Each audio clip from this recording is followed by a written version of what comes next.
Wankawan TV1.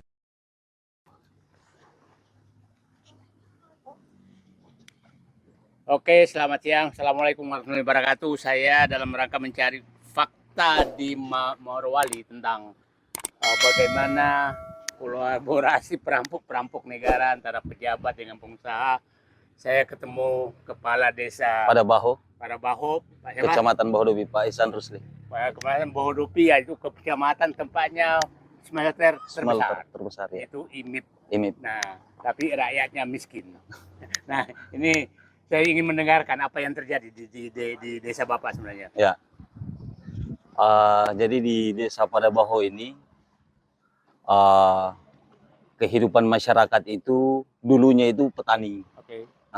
Dan nelayan. Oke. Jadi di tahun 2000-2001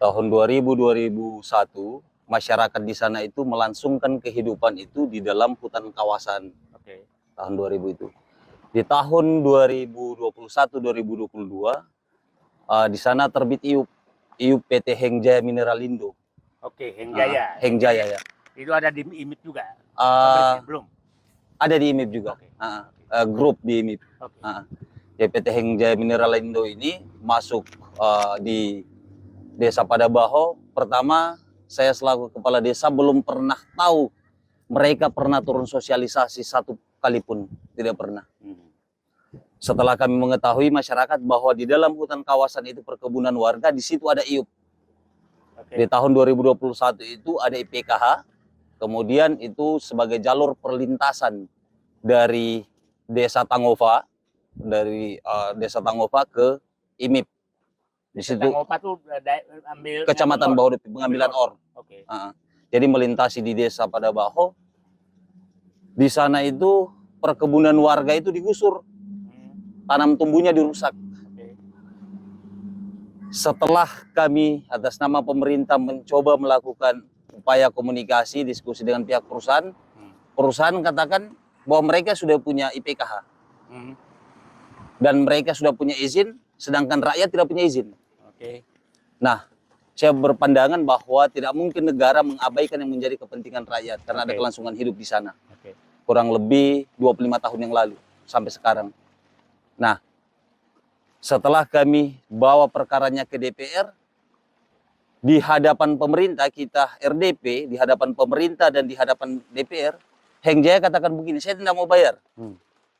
Dengan gaya Arogansinya, justru saya melihat bahwa negara sudah tidak dihargai Oke. oleh pengusaha ini. Oke.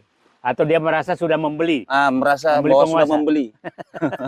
Iya. Kecuali kepala desa. Ya, setelah itu kita coba lakukan upaya-upaya. Memang bahwa Hengjaya ini betul-betul tidak punya etikat baik, saya lihat. Oke. Sungai kami sudah keruh. Air kemarin, air bersih warga, saya sudah pindahkan itu tempat pengambilannya karena akibat daripada itu juga. Oke. Tidak ada sama sekali ganti apa? Tidak ada. Menurut salah satu anggota atau manajemen di PT Hengjaya katanya pernah membayarkan ada 4 orang. Tetapi yang dibayarkan ini ada satu dibayarkan cuma 10 pohon. Ya. Kemudian yang satunya ada 30 pohon, yang lainnya itu ada yang 5 pohon sampai 7 pohon. Pohon. Tanam tumbuhnya. Oh, sesuai dengan yang ditebang. Sesuai dengan yang dilintasi. Oke. Sementara efek dan dampak daripada aktivitas ini, Oke. akses masyarakat itu tertutup. Jadi masih ada kurang lebih puluhan hektar itu di lintasan sebelah, kiri jalan, itu sudah tidak terakses. Itu dia cuma akses atau ngambil or juga di situ? Menambang batu juga. Menambang batu juga. Oh, menambang batu untuk IMIP.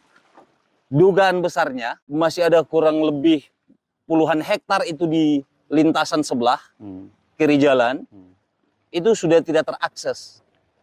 Itu dia cuma akses atau ngambil or juga di situ? Menambang batu juga. Menambang batu juga. Oh, menambang batu untuk IMIP. Dugaan besarnya bahwa ini kurang lebih 3 tahun mereka menambang di situ, Menurut informasi disampaikan ke kami, katanya itu untuk pemanfaatan jalannya. Oke. Sementara jalan ini sudah kurang lebih 2 tahun selesai. Oke. Pertanyaannya, nggak dipakai-pakai. Jalan itu nggak dipakai. dipakai. Oke. Pertanyaannya, batu itu masa tidak dikomersil? Iya, iya, iya. Nah, ini harus memang betul-betul diinvestigasi betul. Nah. Kepastiannya apakah benar betul-betul mereka Tapi komersialisasi atau Pak, tidak. siapa namanya tadi? Ihsan Rusli. Pak Islan ini Bapak tuh kepala desa aneh menurut saya. Kepala desa lain justru tidak ada yang melawan pengusaha supaya dia kaya. Kok Bapak aneh? Benar, Pak. Jadi sebenarnya bukan aneh, tetapi kepala desa ini, ada beberapa kepala desa dan perangkat desa termasuk BPD telah disok terapi. Oke. Kenapa saya katakan disok terapi? Mereka kemarin waktu menuntut hak-hak rakyat ditangkap, Pak. Oke. Dan saya salah satu pada saat itu sebelum jadi kepala desa, salah satu pemuda di desa BT-BT pada Baho yang ikut serta. Oke. Dan saya terperiksa itu 4 kali BAP sampai ke Polda. Oh, jadi memang Bapak sudah ini baru jadi kepala desa. Iya. Itu. Jadi kita harusnya cari kepala desa yang seperti beliau nih ke depan supaya bisa melawan oligarki gitu kan. Jangan seperti sekarang. Ya saya mengikuti kepala desa sebelah sana tadi sama yang daerah BTIG gitu kan. Dia menjual-jual tanah rakyat gitu kan. Nah, jadi ternyata masih ada kepala desa. Alhamdulillah, Pak. yang ini ya udahlah. Jadi mudah-mudahan kepala desa lain juga mengikuti Bapak. Janganlah mengikuti yang para perampok itu. Gitu. Nah, kira-kira harapan Bapak apa yang? Ya, harapan kita kemudian keterlibatan daripada negara untuk menyelesaikan persoalan yang ada. Bagaimana kemudian rakyat ini tidak diskriminasi, kriminalisasi, itu pertama. Yang kedua, bahwa tidak diskriminatif terhadap masyarakat. Karena di sana ada kelangsungan hidup masyarakat. Itu warga saya ada kurang lebih 1.200-an masyarakat desa.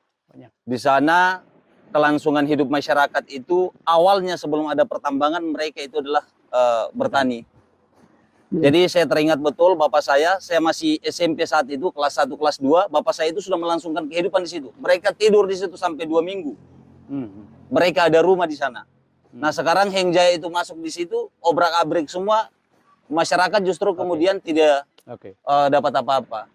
Dan saya pikir kejadian ini banyak sekali terjadi di Morowali ya, seperti Bapak tuh. Kak, desa-desa banyak ya? BT-BT, pada Baho, Tangova, kemudian Oneete. Itu desa, beberapa desa ke sana itu informasinya nih, bahwa dalam waktu dekat masyarakat akan melakukan pergerakan dan akan bertindak sendiri. Kalau negara tidak hadir, saya secara pribadi atas nama kepala desa bersama masyarakat, saya turun melakukan langkah-langkah untuk penyelesaian persoalan. Saya bisa turun lapangan. Saya lagi ingat Pak Holid di Tangerang, wajah Bapak juga mirip. Jadi memang jadi ini di Morowali ini ketemu saya hari ini. Jadi ya insya Allah perlawanan. Ya kan mirip kan. Jadi sekarang saya itulah apa namanya? Tinggal kasih ini. Jadi sekarang saya di Banten teman Pak Holid. Nah, ini ada teman saya di sini berjuang di Morowali. Pak siapa? Ihsan Rusli. Pak Ihsan Rusli. Nah, itu jadi kelihatannya insya Allah kita harapkan Pak Prabowo betul-betul melihat karena ini sangat sistematis di Morowali ini, dan saya katakan puncak perampokan sistematis sumber daya alam di Indonesia itu Morowali, dan saya pikir ini hanya menunggu Morowali bisa lenyap dan rakyatnya jatuh miskin kalau ini tidak diselesaikan. Itu saya pikir. Nah, ini terus berjuang kepada seluruh kepala desa di seluruh Indonesia. Contohlah kepala desa pada Baho, Pak siapa? Ihsan Rusli. Pak Ihsan Rusli, teman seperjuangan. Oke. Siap.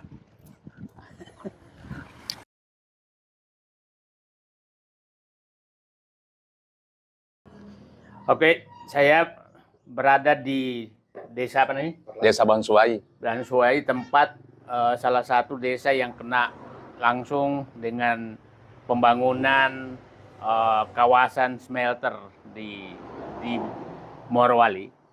Dan Bapak, kita harus tahu bahwa smelter ini adalah dibungkus dengan kata hilirisasi.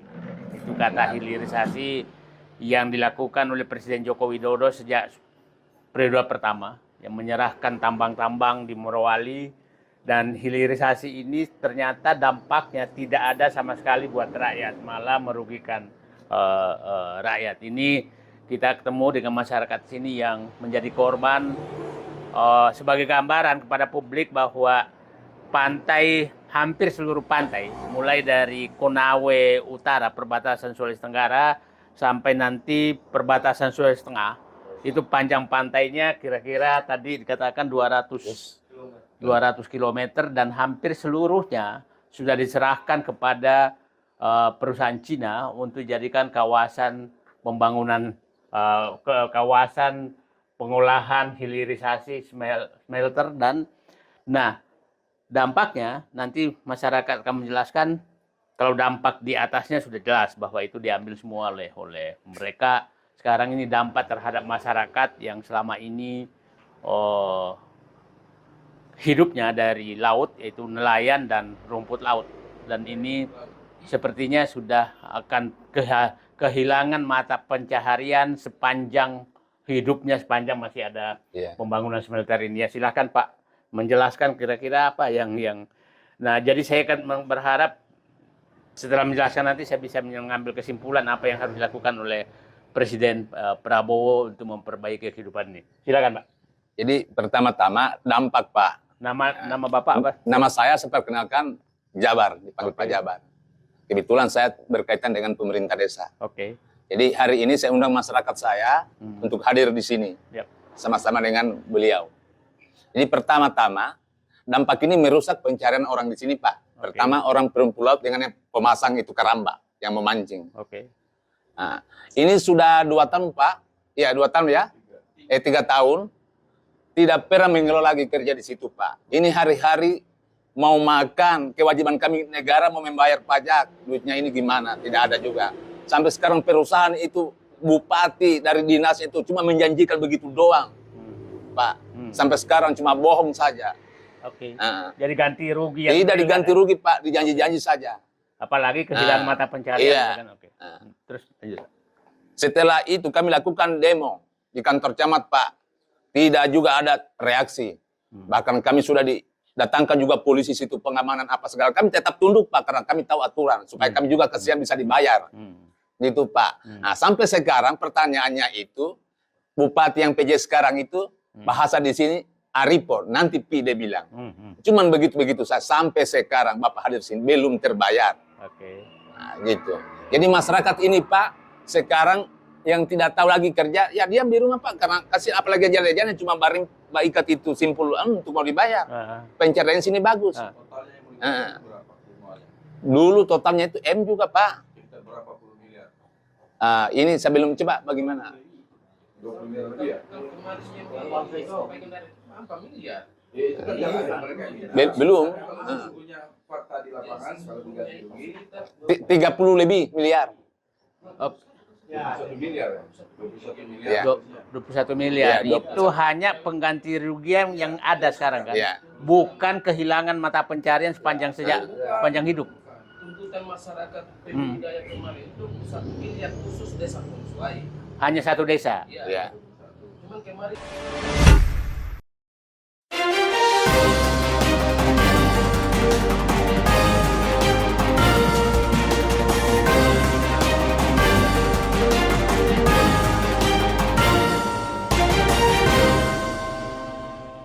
One Kawan TV 1